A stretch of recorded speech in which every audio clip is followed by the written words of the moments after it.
Hi everyone, this is Zaslavsky from Eagle Vision Property, and today I'm very excited to welcome again Darren from DCF Design Group. Welcome Darren. Thanks Dan. Last time with Darren we talked about design, we talked about his practice, how they approach projects, whereas today we wanted to delve a little bit more into the feasibility and the strategy of projects and what happens at the pre-purchase phase. So Darren, I guess one of the things that we're here to talk about today is pitfalls of developing. That's right, Sam. We've talked about this a number of times before, so what do you think is the biggest mistake that developers make? Look, Stan, I think one of the biggest mistakes that a lot of developers make is that they often arrive at our office or their architect's office having already purchased the site on their preconceived notions without fully investigating the site and having a strong understanding of what that site may yield. That really may inhibit the yield through council. They may have purchased in a zoning area where council wants a lesser yield than they were anticipating that they would get. And they're hoping to fight it. Which is often the wrong thing to do if they purchase the wrong site in the wrong area, but if they're hoping to fight it, they may be in for a longer path than they first thought. And I guess also the other thing, Stan, is that when they purchase the site, they may have had a different understanding of the financial side of the project because they don't have a clear understanding of the path of the project, what costs are involved, and again, then ultimately that can affect their outcome for the site financially, and it also affects their overall development strategy.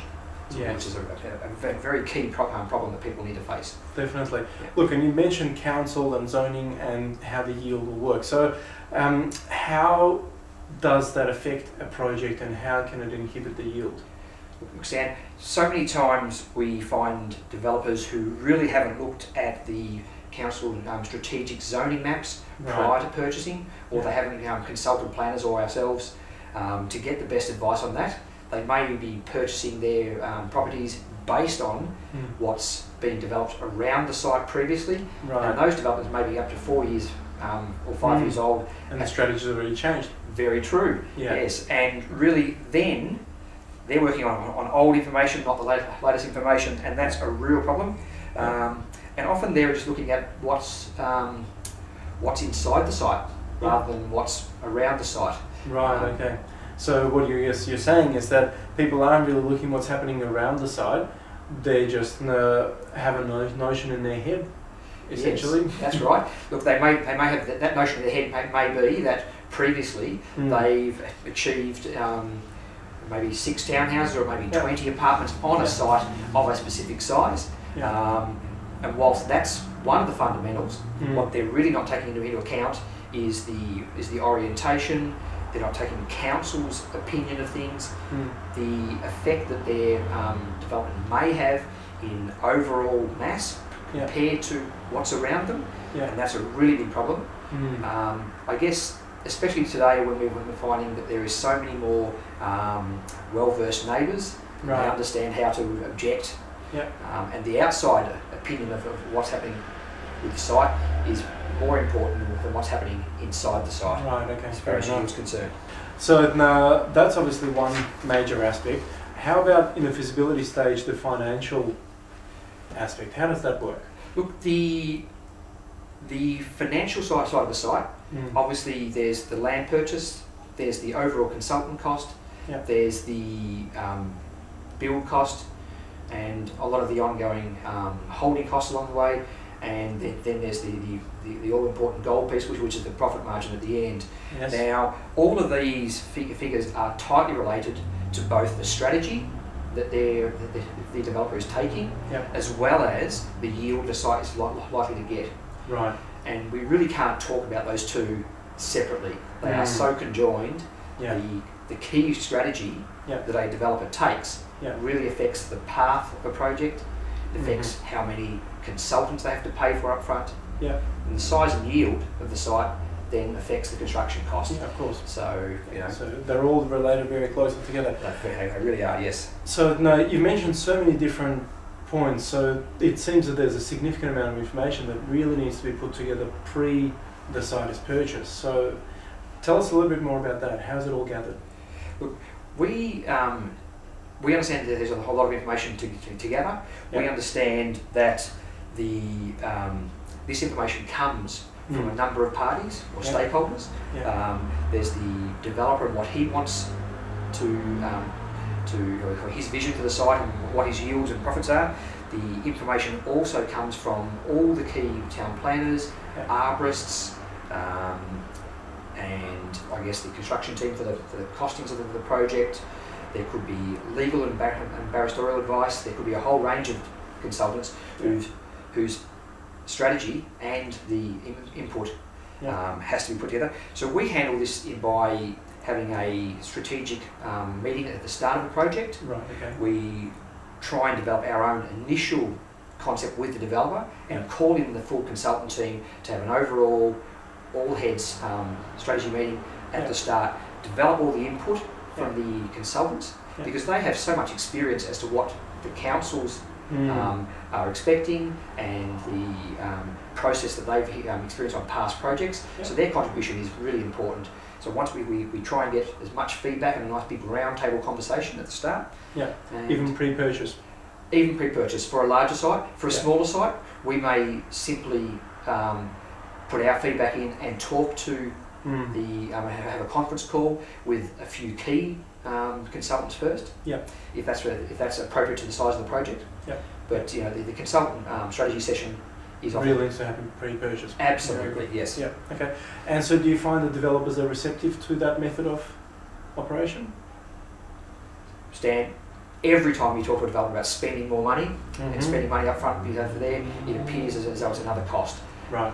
That's how the younger or first-time developers see it. But once they've sort of seen the benefits of having all the information, and you know the old phrase of getting all your ducks in a row, that's important.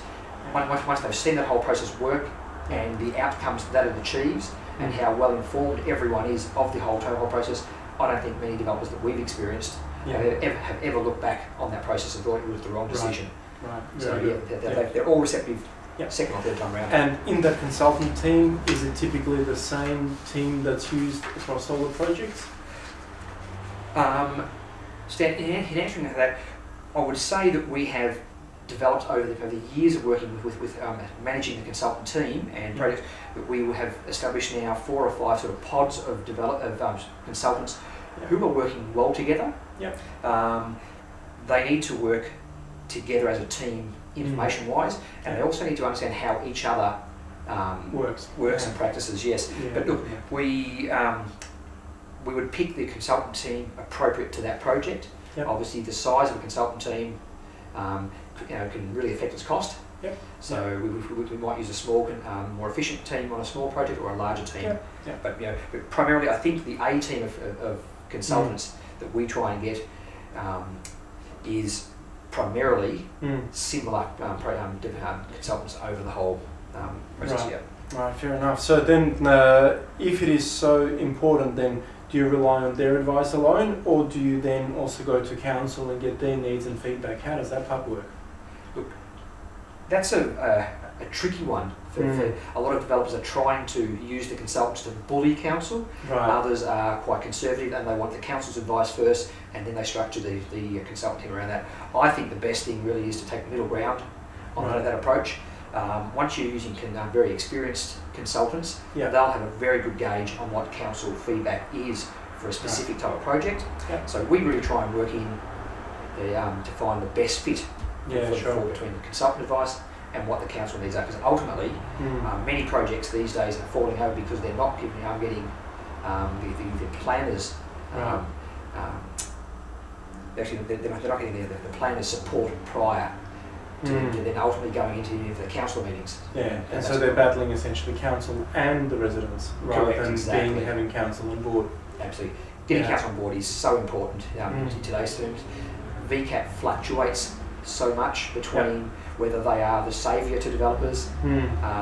Often developers find themselves saying, if they're being ambitious, go to council, get refusal and move straight into VCAT. VCAT are a bit more savvy with that process these days, and Right. I think you really have to get the planner support at least, if not At the the council level. Right, fair enough. Absolutely, yeah. So there seems to be like you have a lot of experience in assisting developers. So what's one piece of advice that you can give to really help developers in that sort of process?